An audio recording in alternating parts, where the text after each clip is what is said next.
네, 안녕하세요. 주식은 역시 기리기리세의 기리씨입니다. 안녕하세요, 여러분들. 자, 새로운 한 주가 출발을 했는데 증시는 조금 답답한 흐름을 나타냈습니다. 그 이유가 뭔지, 이 와중에도 오른 기업은 뭔지 말해보도록 하겠습니다. 매일매일 주를 위한 5분 시황 정리. 오늘은 23년 2월 6일 월요일입니다. 같이 공부하시죠. 렛츠 기릿!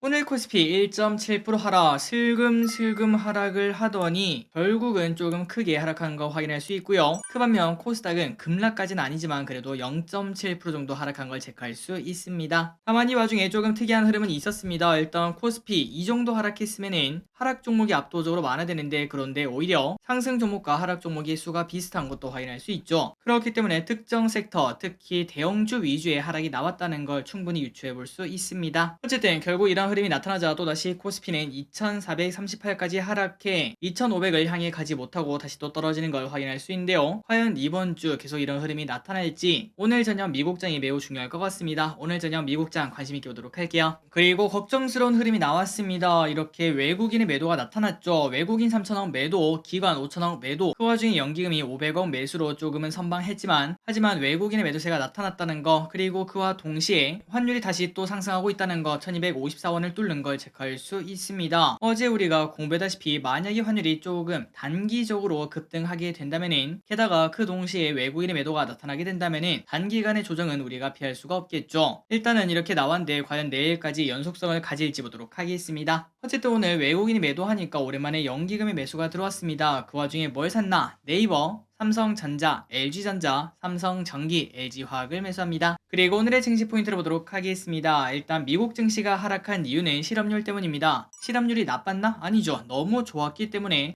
오히려 또 금리 올라가는 거 아니야, 이러한 걱정이 나왔다고 하죠. 어쨌든 이 흐름이 오늘까지 이어지고 있는데, 과연 오늘 저녁 미국 증시는 어떻게 해석하는지 여기에 따라서 앞으로의 흐름이 달려있다고 볼 수 있습니다. 그리고 오늘 가장 뜨거웠던 뉴스 중 하나는 바로 이겁니다. 애플페이 이번에는 진짜 온다고 하죠. 그래서 오늘 애플페이 관련주가 좋은 흐름을 나타냈습니다. 그리고 오늘 아시아 증시는 조금 혼조세였습니다. 니케이는 0.6% 상승, 상해는 0.9% 하락, 항생은 2.2% 하락으로 미국도 하락하고 우리도 하락하고 중국도 하락했는데, 그 와중에 니케이만 오르는 걸 체크할 수 있죠. 그렇다면 니케이가 왜 좋았나 봤더니 바로 이 소식 때문에 그렇습니다. 새로운 일본 은행 총재가 완전 비둘기적인 사람으로 현재 보인다고 합니다. 그러다 보니 또 완화적인 정책 나오겠구나, 증시에는 좋겠구나 라는 기대감이 나오며 증시가 올랐다고 볼 수 있겠죠. 그렇다면 미국 선물은 어떤가? 금요일날 하락한 미국은 어떤가 봤더니 0.5% 정도 하락하고 있습니다. 이 영향 때문에 오늘 코스피가 하락이 조금 컸습니다. 다만 이 와중에 코스피 선물을 봤을 때 외국인이 열심히 매도하다가 마지막에는 되돌렸습니다. 이걸 보니까 조금 마음이 놓이네요. 오늘 저녁 미국 증시 반등 기대하도록 하겠습니다. 옵션을 보도록 하겠습니다. 콜옵션은 소량 매도, 풋옵션은 조금 더 크게 매도했습니다. 쇼핑을 보도록 하겠습니다. 개인 삼성전자, 네이버, 현대로템, SK하이닉스, 포스코홀딩스, 카카오, 카카오페이,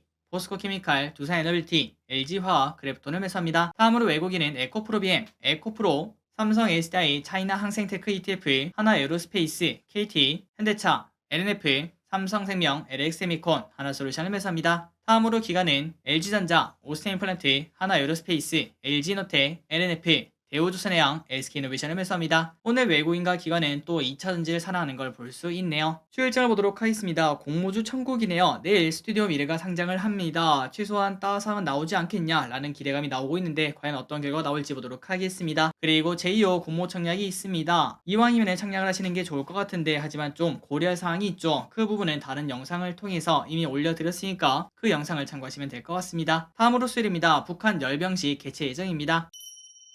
오늘의 키워드입니다. 애플페이 2차전지 여행. 자, 빠르게 보고 끝내보도록 하겠습니다. 애플페이 관련주 이르면은 3월부터 이용 가능하다, 이러한 전망이 나오며 주가가 쭉쭉 올랐습니다. 하잉크 코리아 상한가 도착. 하지만 이론 5% 상승으로 거래량 터진 연봉이 나왔죠. 이 부분은 조금 걱정스러운 것 같습니다. 나이스 2.6% 상승, 한국정보통신 3% 상승으로 한국정보통신도 마찬가지로 거래량 터진 윗꼬리가 나와서 조금은 주의가 필요할 것 같습니다. 2차전지가 좋습니다. 투자 심리가 개선되는 양상 지난주부터 나타나고 있죠. 에코프로비엠 4% 상승, 이수화학 8% 상승, 율촌화학 8% 상승, 금양 4% 상승합니다. 그리고 에코프로 6% 상승합니다. 연매출 5.6조 돌파 소식에 좋은 흐름을 나타냈습니다. 그 와중에 폐배터리 관련주도 좋다가 좀 말았습니다. 오늘 증시가 하락해서일까요? 유럽판 IRA 법안이라고 생각하시면 될 것 같습니다. 유럽 CRMA 추진에 폐배터리 리사이클링 분야가 가장 큰 수혜다, 이러한 분석이 나왔습니다. 성일하이텍 0.3% 하락, 세비캠 1% 하락. 여행주가 오랜만에 또 좋은 흐름을 나타냅니다. 국제선 항공 회복세 플러스 1월 패키지 여행 송출객 수 증가, 롯데 관광개발 4% 상승, 모두 투어 3% 상승, 하나투어 2% 상승, JTC 8% 상승합니다. 전부 다 차트가 비슷한 걸 체크할 수 있네요. 히토류가 오랜만에 또 올랐습니다. 그 이유는 바로 주말에 나왔던 이 소식, 가장 큰 뉴스 중 하나였죠. 중국 정찰 풍선이 미국 본토에서 확인이 되었고 그거를 미국이 격추를 시켰다고 합니다. 그러다 보니까 미국과 중국의 사이가 또 나빠지는 거 아니냐, 이러한 걱정이 나오고 있습니다. 유니온 머티리얼 7% 상승, 노바텍 5% 상승, 위메이드 연일 좋은 흐름을 나타냅니다. 미르엠 흥행이 오늘 또 좋은 흐름, 위메이드 맥스 11% 상승, 위메이드 2% 상승. 방산주인 현대로템 5% 하락합니다. 노르웨이 전차 수주 불발의 하락, 롯데칠성 6% 상승합니다. 작년에 제로 신제품들의 약진으로 호실적을 기록을 했습니다. 반도체 디자인 관련주인 가온칩스 13% 상승, 데이터 센터 자율주행 등 수요 증가로 특화된 칩 설계 수요가 계속적으로 증가하고 있다고 합니다. 그러니까 성장이 계속 나타난다는 거겠죠. 오픈엣지 테크놀로지 7% 상승합니다. 차트가 무지막지합니다. 7나노 공정 메모리 테스트 칩 개발 소식이 나왔다고 합니다. AI 관련주인 마인즈랩 10% 상승합니다. AI 휴먼이 일본 알맥스사 키오스크에 탑재가 되었다고 합니다. 동원산업 3% 상승합니다. 한국 맥도날드를 인수한다, 이런 얘기가 나오자 주가가 쭉 올랐다가 하지만 거래량 터진 음봉 윗꼬리로 마무리가 되었습니다. 오늘의 시황전이 여기까지 끝났습니다. 항상 이렇게 같이 공부해서 진심으로 감사합니다. 지금까지 기리셨습니다. 빠이요.